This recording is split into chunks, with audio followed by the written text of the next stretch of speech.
The crystal chandeliers sparkled like stars above the grand ballroom, casting dancing lights across the marble floors. Victor Kane stood at the center of it all, a glass of expensive champagne in his hand, surrounded by the city's wealthiest and most influential people. His mansion had been transformed into something out of a fairy tale for tonight's charity gala. Everything was perfect, from the ice sculptures to the live orchestra playing softly in the corner. Victor was in his element. At 45, he had built an empire in real estate development, turning old neighborhoods into luxury apartments and shopping centers. Money came easy to him now, and he wore it well in his custom-tailored suit and Italian leather shoes. Tonight's event was supposed to raise funds for underprivileged children, but if Victor was honest with himself, it was more about showing off than giving back. Another successful evening. "Victor," said Thomas Wu, a fellow businessman, clinking his glass against Victor's. "You really know how to throw a party." Victor grinned. "Only the best for the best people, my friend." The guests mingled, their laughter and conversation filling the massive room. Waiters in crisp white uniforms moved through the crowd with trays of appetizers that cost more than most people's weekly groceries. Everything was going exactly as planned. That's when Victor noticed him. In the far corner of the ballroom, near the tall windows overlooking the garden, an older man was quietly arranging flowers in the decorative vases. He wore simple work clothes, faded jeans and a plain button-up shirt that had seen better days. His weathered hands moved carefully among the roses and lilies, adjusting them just so. This was Robert Mills, the caretaker who maintained the estate's gardens and handled various odd jobs around the property. What caught Victor's attention wasn't just Robert's presence among the elegantly dressed guests.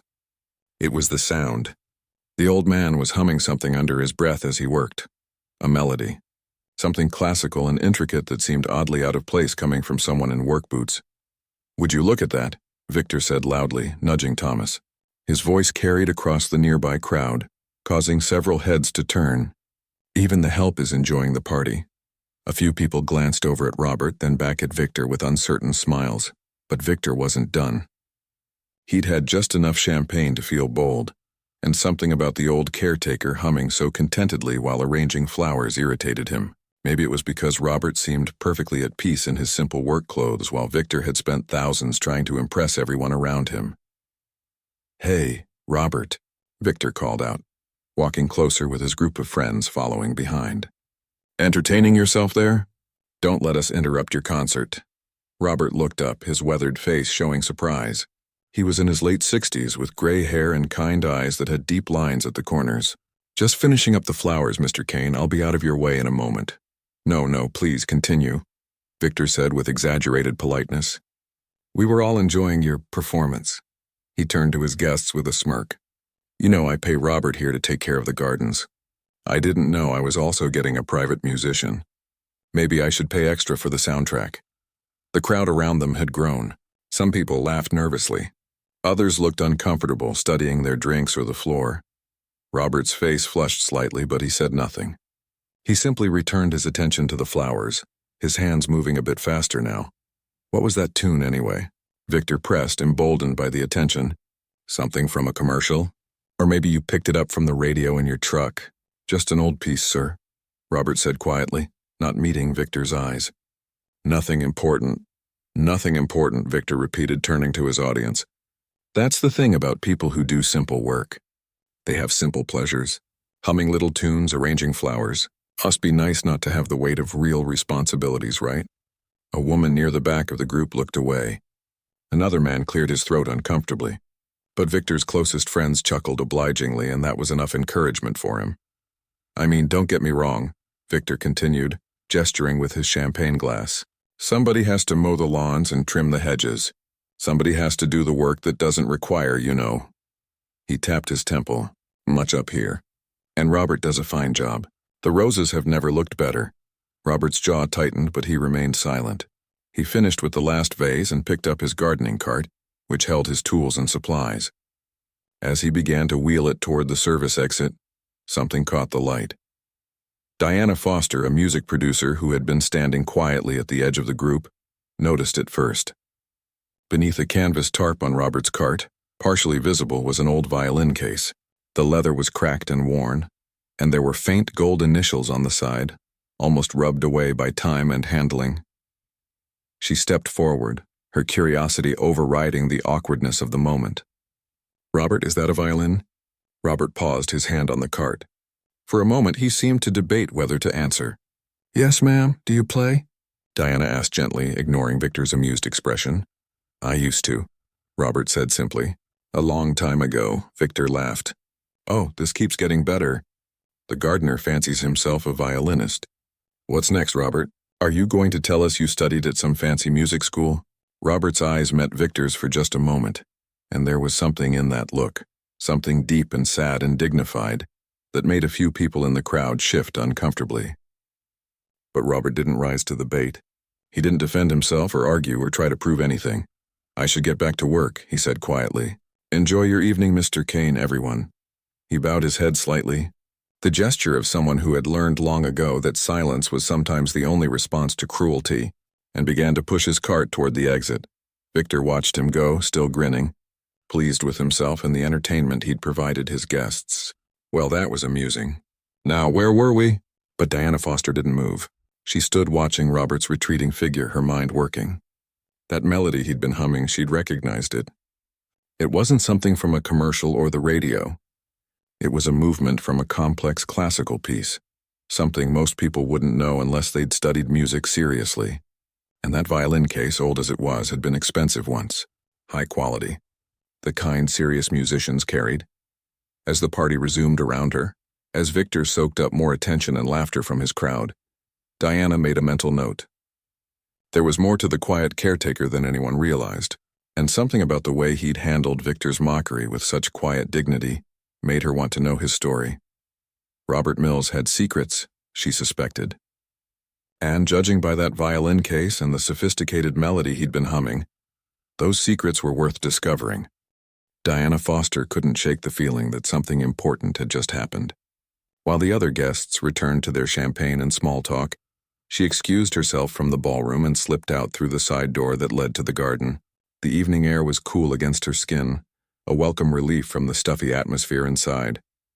She found Robert near the greenhouse, loading his tools into an old pickup truck. The violin case sat on the passenger seat, visible through the open door. "Robert," she called softly, not wanting to startle him. He turned, surprise crossing his face when he recognized her. "Yes, ma'am?" "Did I forget something inside?" "No, nothing like that." Diana approached slowly, choosing her words carefully. "I wanted to apologize for what happened in there. That was uncalled for." Robert gave a small, tired smile. "It's all right, Mr. Kane means no real harm. He just likes to have his fun." "That tune you were humming," Diana said, watching his reaction. "It was from Tchaikovsky's Violin Concerto, wasn't it?" "The second movement?" Robert's eyes widened slightly. His hands, which had been arranging tools in the truck bed, went still. "You recognized it." "I'm a music producer," Diana explained. "I've spent 20 years working with orchestras and musicians. That's not something most people would know, let alone hum perfectly while arranging flowers." She paused. "You said you used to play. What happened?" For a long moment, Robert didn't answer. He looked out at the dark garden, at the roses he'd spent years cultivating, and Diana thought he might not respond at all. Then he sighed deeply. "I was 18 when I got accepted to the Riverside Conservatory," he began quietly. "Full scholarship. It was everything I'd dreamed about since I was 6 years old, and my grandmother gave me my first violin." He touched the truck door where the case sat. "That violin in there, she saved for 2 years to buy it for me." "What happened?" Diana asked gently. "Life happened," Robert said with a sad smile. 3 months into my first semester, my parents died in a car accident. Just like that, gone. I had 2 younger siblings. My sister was 14, my brother was 10. There was no one else. No aunts or uncles who could take them. It was either me or they'd go into the system. Diana felt her throat tighten. "So I came home," Robert continued. "Dropped out of the conservatory, got a job doing landscaping for a property management company. It paid decent money, enough to keep us fed and housed. My sister Amy got through high school, went to college, became a teacher. My brother Paul, he's an engineer now. They both have families, kids of their own." "And your music?" Diana asked. "I play sometimes," Robert said. "Late at night when no one's around. It's been my companion, I suppose." The one piece of that dream I got to keep. He looked at her directly. I don't regret it if that's what you're wondering. My siblings needed me. The music could wait. Except waiting turned into years, and years turned into decades. And suddenly I'm 67 years old trimming hedges for men like Victor Kane. The bitterness in those last words was slight but unmistakable. Diana stood there absorbing his story, feeling the weight of those sacrificed dreams. She thought about all the talented musicians she'd worked with over the years, many of whom had never faced a fraction of the hardship Robert had endured. And here he was, still carrying that old violin around, still humming Tchaikovsky while arranging flowers. Would you play for me? She asked suddenly. Robert looked startled. What? Right now? Just a few minutes. I'd like to hear you play. Ma'am, I haven't performed for anyone in 30 years. My fingers aren't what they used to be, and I don't care about perfection, Diana interrupted. I want to hear what you can do. Robert hesitated, then slowly reached for the violin case. His hands trembled slightly as he opened it. Inside, nestled in faded blue velvet, was a beautiful instrument. Even in the dim garden light, Diana could see it was quality, the wood still lustrous despite its age. He lifted it to his shoulder, the motion automatic despite the decades that had passed. He closed his eyes, took a breath, and began to play. It wasn't perfect. His fingers stumbled over a few notes and his bow control wavered in places. But the emotion, the raw feeling that poured out of that instrument, was something Diana rarely heard even from technically flawless professionals.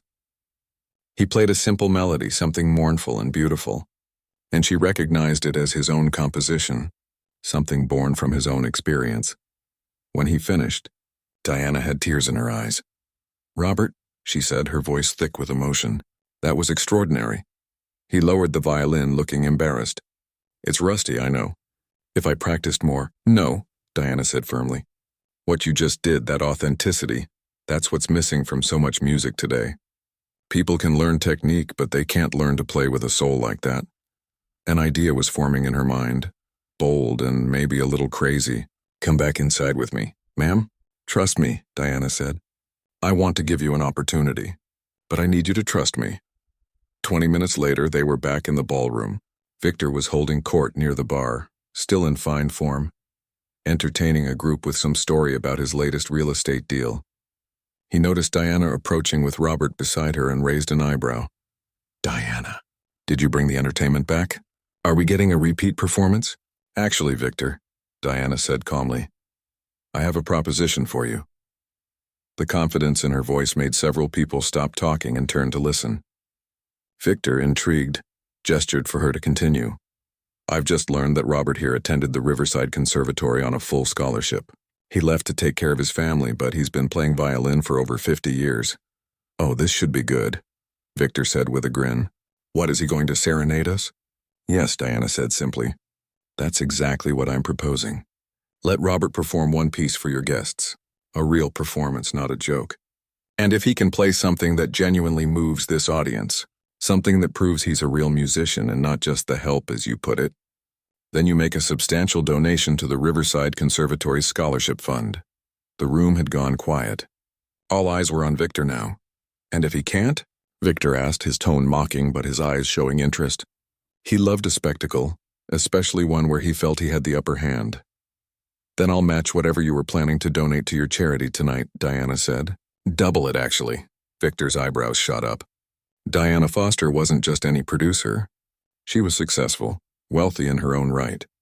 That was real money she was putting on the table. And you think our gardener here can pull this off? Victor looked at Robert, who stood quietly beside Diana, his expression unreadable. I know he can, Diana said. Victor laughed, but there was a calculating look in his eyes now. This could be very entertaining either way. If Robert failed, Victor would look magnanimous for even giving him the chance. If by some miracle Robert actually could play, well, Victor could afford the donation and he'd look like a patron of the arts. All right, Victor said, spreading his arms wide. Why not? Let's make it interesting. 1 week from tonight, right here in this hall. We'll have a proper audience. Robert can play his little concert and we'll see if a gardener can really move a room full of people who've heard the best orchestras in the world. He turned to Robert with a smirk. What do you say?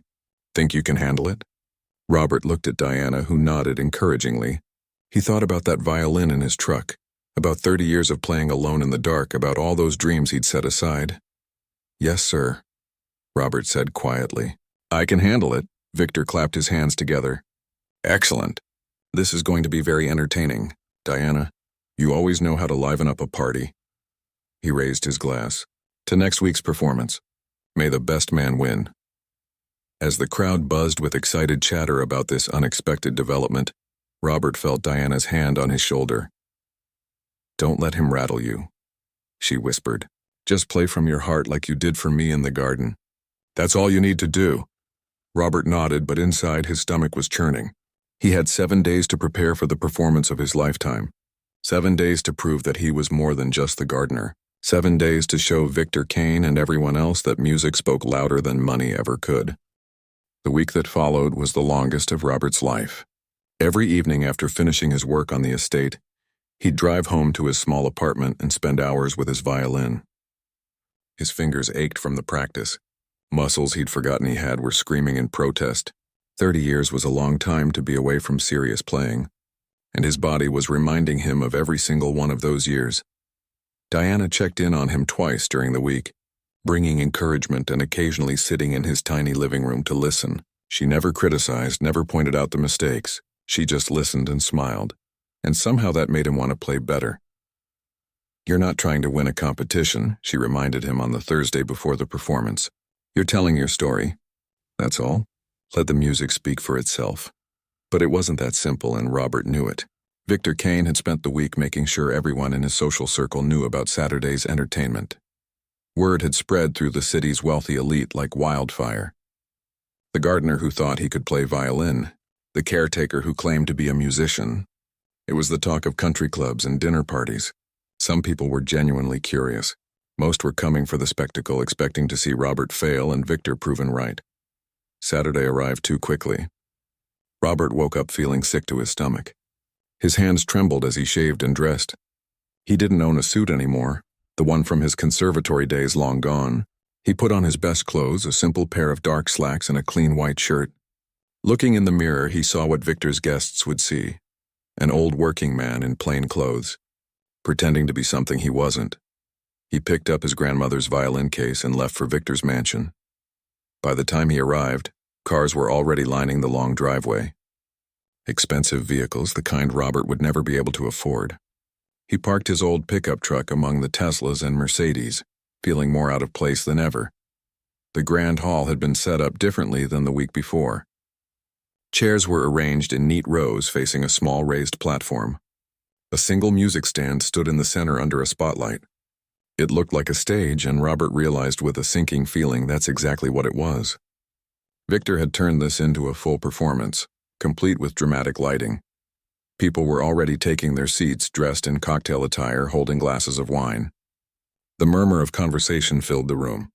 Robert caught fragments as he made his way through the crowd.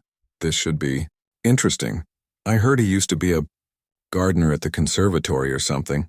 "Victor says it's going to be hilarious." Diana found him near the entrance, took one look at his pale face and gripped his arm.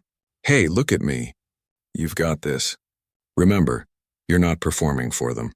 You're performing for that 18-year-old kid who had to give up his dream. You're performing for your grandmother who believed in you. You're performing for every day of the last 30 years that you kept that violin and didn't give up completely."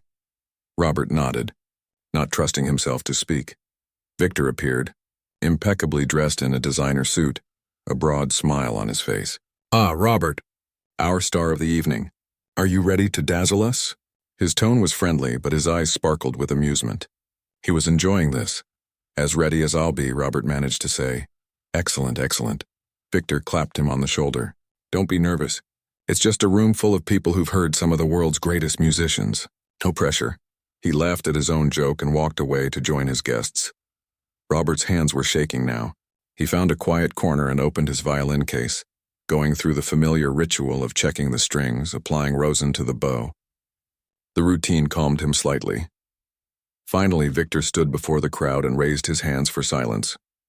"Ladies and gentlemen, thank you for joining us tonight for what promises to be a very interesting evening. As you all know, We're here to witness a performance by Robert Mills, who maintains the gardens here at the estate. Last week, my friend Diana Foster made me a rather bold bet. She believes Robert here is a true musician, capable of moving us with his talent. I, being the generous soul that I am, agreed to let him prove it. Laughter rippled through the crowd, so, without further ado, let me present to you Robert Mills, the musical gardener. The applause was polite but laced with skepticism. Robert walked to the platform on legs that felt like they might give out at any moment. The spotlight was bright, making it hard to see the faces in the audience. Maybe that was better. He lifted his violin to his shoulder, and in that moment he was 18 again, standing in the conservatory audition room with his whole life ahead of him. Then he was 20, playing at his grandmother's funeral, tears streaming down his face. He was every age he'd been, every late night alone with his music, every sacrifice he'd made. Before he could start, Victor's voice called out from the front row. "Whenever you're ready, Robert. Take your time. We've got all night." More laughter. Robert closed his eyes and blocked it all out. The laughter, the skeptical faces, Victor's smirk.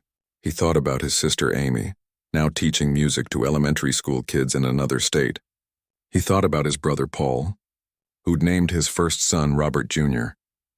He thought about his grandmother's hands, worn and rough from work, placing that violin in his hands when he was just a child. Then he began to play. The piece he'd chosen wasn't something famous or showy. It was a composition he'd written himself over the years, pieced together on lonely nights, a musical diary of his life. It started soft and tentative, like a question being asked. The melody was simple at first, almost childlike, representing innocence and dreams. Then it shifted. The music grew darker, more complex. Notes crashed together like the sound of breaking glass, of dreams shattering. This was the part about loss, about the phone call that changed everything, about standing at two graves and knowing his life was forever altered. But the music didn't stay dark. Slowly, carefully, new themes emerged. A gentle melody that represented his sister's laugh, a steady, strong rhythm that was his brother's determination. The music spoke of sacrifice, yes, but also of love, of choosing others over yourself, of finding beauty in unexpected places. Robert's fingers moved across the strings with increasing confidence. The years of practice alone in the dark had prepared him for this moment. Every emotion he'd buried, every dream he'd set aside, every moment of quiet dignity in the face of mockery, it all poured out through that violin. The final section of the piece was different still. It was resignation mixed with hope, sadness mixed with peace. It was the sound of a man who'd lost one dream but found meaning in another. It was the roses blooming in Victor's garden, the satisfaction of work well done, the simple pleasure of humming while arranging flowers. When the last note faded away, Robert slowly lowered his violin. He opened his eyes, blinking against the spotlight, preparing himself for the laughter, for Victor's smug satisfaction, for the polite applause that would signal his failure. But there was no laughter. There was no sound at all. The grand hall was completely silent. Robert's vision adjusted to the light, and he could see the faces now. Diana Foster had tears streaming down her cheeks. The woman next to her was pressing a handkerchief to her eyes. A man in the third row sat with his mouth slightly open, stunned. Another woman was gripping her husband's hand, her face crumpled with emotion. And Victor Kane sat frozen in his front row seat, the smirk completely gone from his face. His champagne glass hung forgotten in his hand. He was staring at Robert like he was seeing him for the first time. The silence stretched on. Robert stood there uncertain, his heart pounding. Had he done something wrong? Had the music been that bad? Then slowly, Diana Foster stood up. She began to clap, her hands coming together with deliberate, resonant force. One by one, others stood and joined her. The man in the third row, the woman with the handkerchief, two people in the back. Then everyone was standing, the applause building from a trickle to a wave to a thunderous ovation. Everyone except Victor Kane. He remained seated, his face pale, his eyes fixed on Robert with an expression that might have been shame, might have been awe, might have been the dawning realization of something he'd been blind to his entire life. Robert stood on that platform, his grandmother's violin in his trembling hands, and realized that Diana had been right. The music had spoken louder than any words ever could. The applause continued for what felt like an eternity. Robert stood on the platform, overwhelmed, not quite believing what was happening. People were wiping their eyes, some still crying openly. The same guests who had laughed at Victor's jokes last week were now looking at Robert with something close to reverence. Diana made her way through the crowd to the platform. She was smiling through her tears, and when she reached Robert, she simply hugged him. No words, just that embrace that said everything. "I told you," she whispered finally. "I told you the music would speak." Robert could only nod, his own eyes stinging with emotion. He carefully placed his violin back in its case, his hands still shaking, but now from adrenaline rather than fear. One by one, guests approached him. They wanted to shake his hand, to tell him how the music had affected them. A woman in an elegant dress told him she'd lost her father last year, and the piece had reminded her of him. A young man said it was the most honest music he'd ever heard. An older gentleman simply gripped Robert's hand and said, "Thank you." Through it all, Victor remained in his seat. His friends had stood and joined the applause, but he stayed frozen, staring at the now empty platform where Robert had performed. His face was unreadable, a mixture of emotions playing across his features. Thomas Wu, Victor's business partner, noticed and leaned down. "Victor, you all right?" Victor didn't answer immediately. When he finally spoke, his voice was quiet, almost hollow. "Did you hear that?" "Of course," Thomas said. "Everyone heard it. It was incredible. I mean, really hear it," Victor said, still not looking away from the platform. "Did you hear what he was saying? What the music was about?" Thomas looked uncomfortable. "It was very moving, yes." Victor finally turned to look at his friend. "He gave up everything. His entire dream, his whole future. And I called him. I said he couldn't finish the sentence. The memory of his mockery, of his cruel jokes about simple work and simple pleasures, was physically painful now.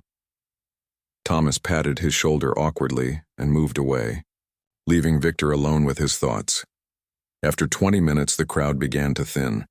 People were leaving, still talking about the performance in hushed, awed tones. Diana was making arrangements with Robert, exchanging phone numbers, making plans. Victor heard her mention something about recording studios and connections in the music world. Finally, when most of the guests had gone, Victor stood. His legs felt unsteady, like he'd had too much to drink, though he'd barely touched his champagne all evening. He approached where Robert and Diana were talking. "Robert," Victor said, and his voice came out rougher than he intended. Both of them turned to look at him.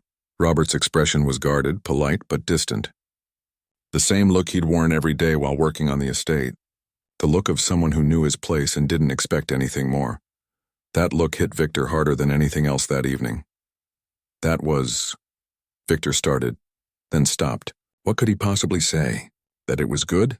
The word was insulting in its inadequacy. That he was sorry? Sorry for what exactly? For not knowing? For not caring to know?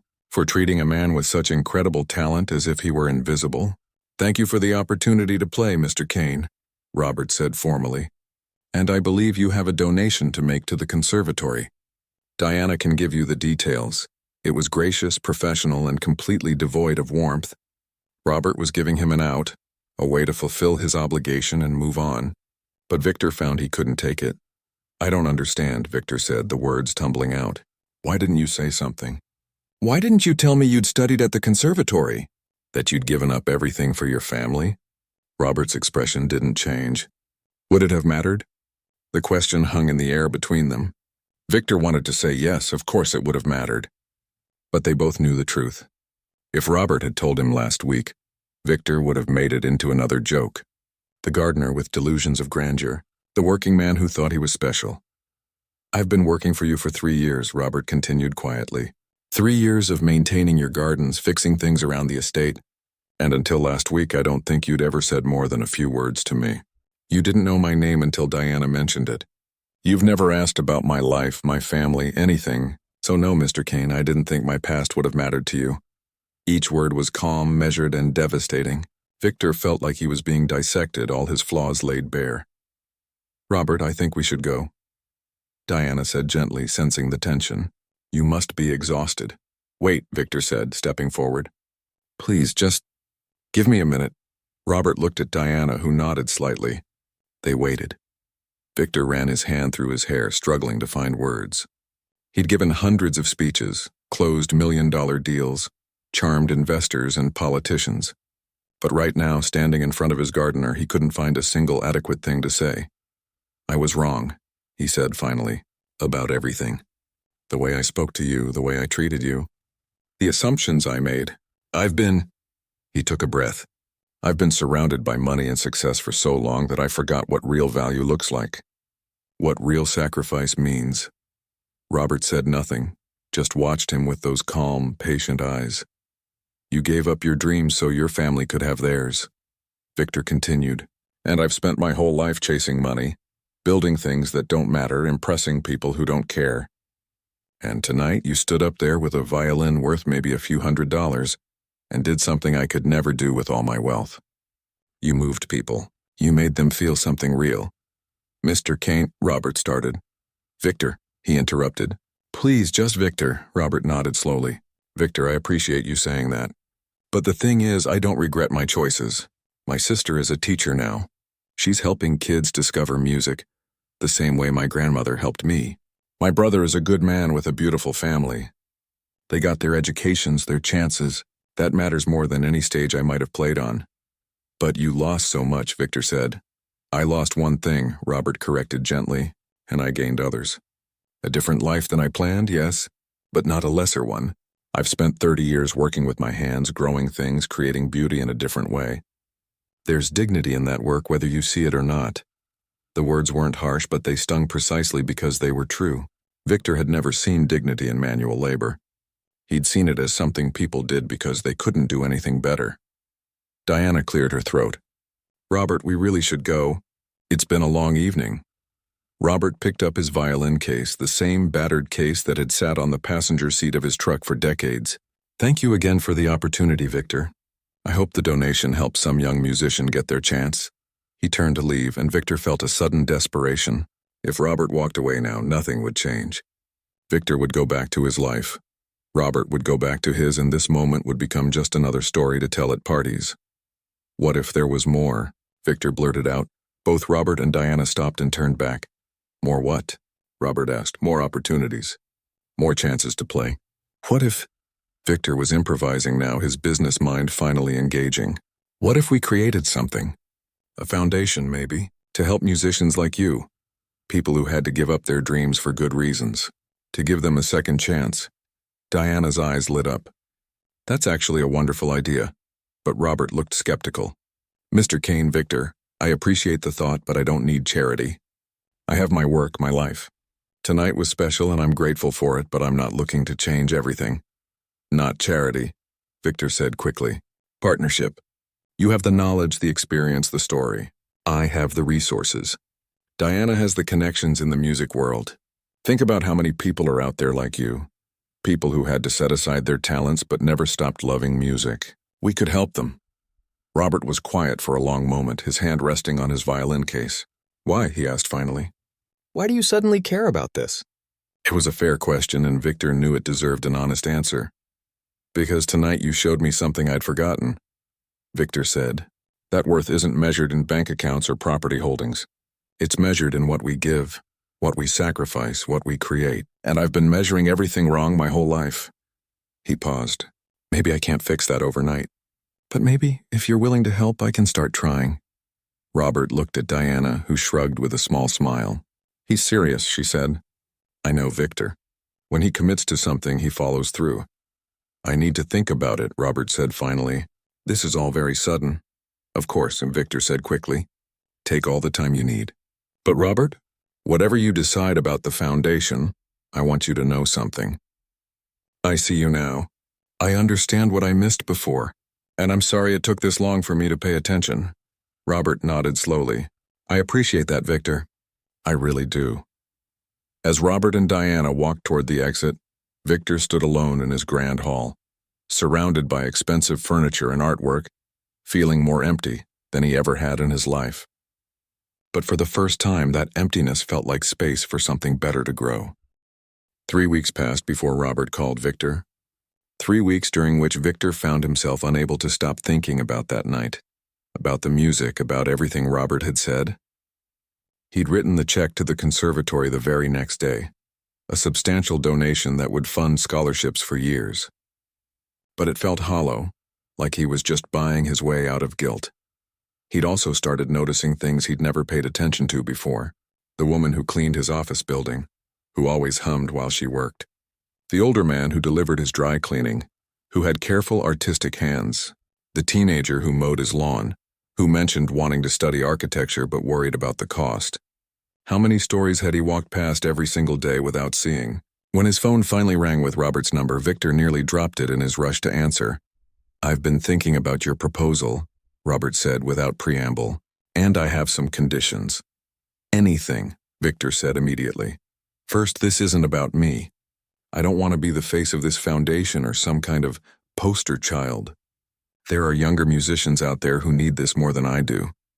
"Understood. Second, I keep my job. I like working with my hands. I like the gardens. I'm not interested in becoming some full-time musician or administrator. I'll help, I'll advise, but I'm not giving up my life." "Of course." "And third," Robert paused, and Victor could hear the weight in his voice, "you have to mean it. This can't be some pet project you throw money at and forget about. If we do this, we do it right. We find people who really need help. We give them real opportunities. Not handouts, not publicity stunts. Real chances." Victor sat down at his desk, Robert's words settling over him like a challenge. "I mean it," he said quietly.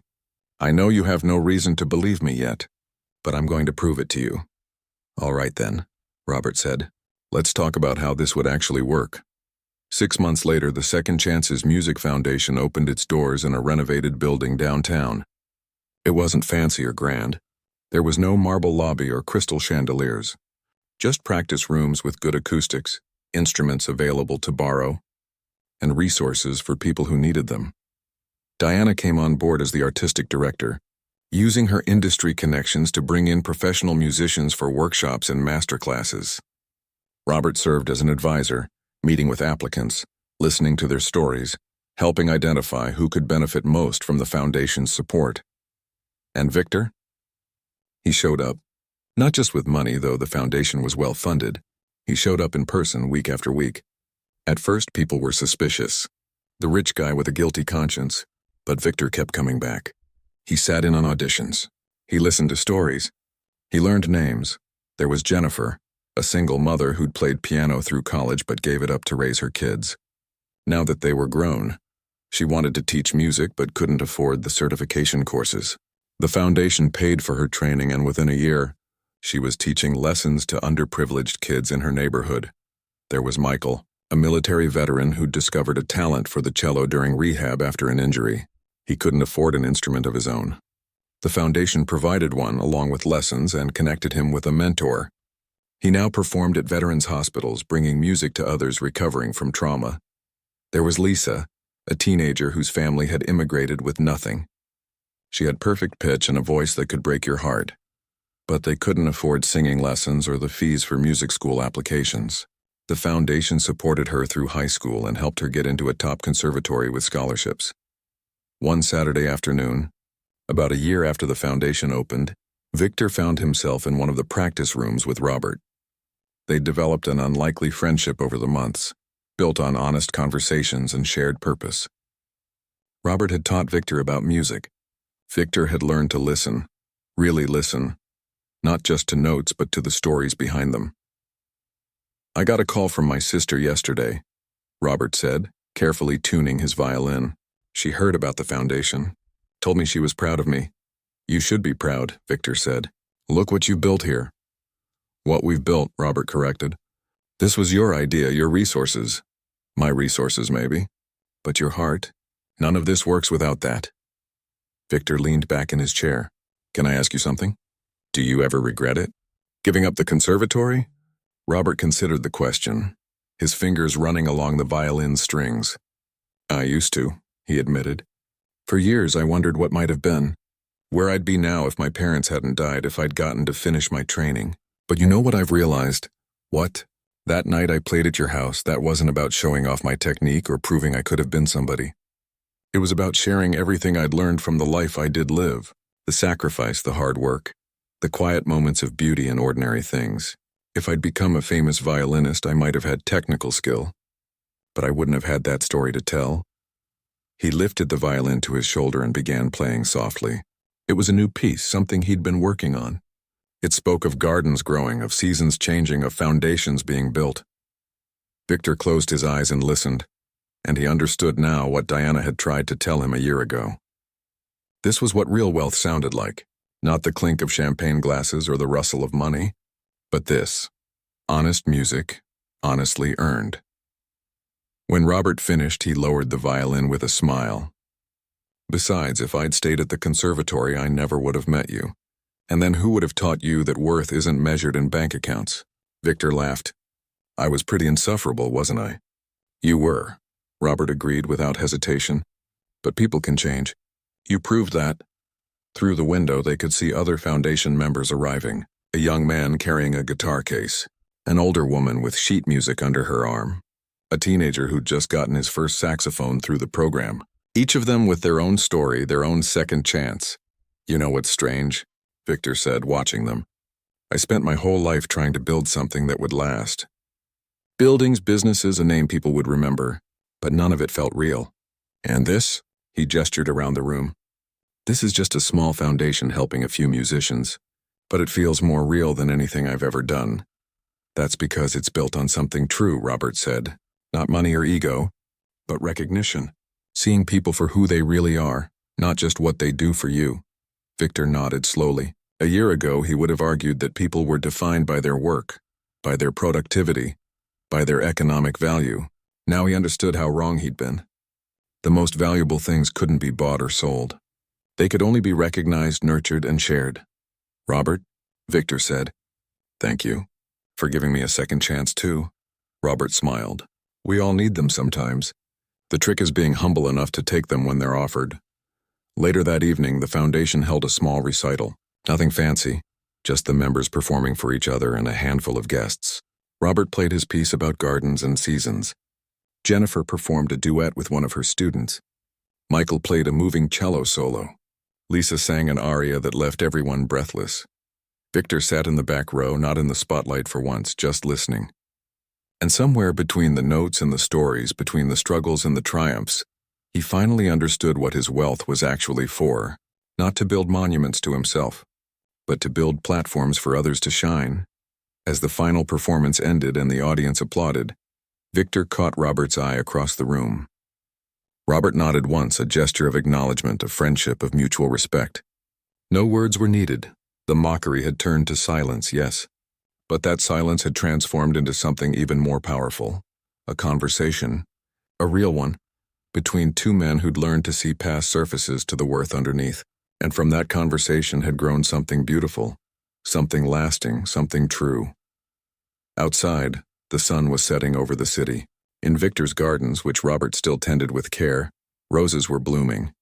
And in the practice rooms of the Second Chances Music Foundation, music was filling the spaces where judgment and pride had once lived, teaching everyone who entered that the loudest truth isn't spoken in words or measured in dollars. It's played in the honest notes of people who finally got the chance to be heard.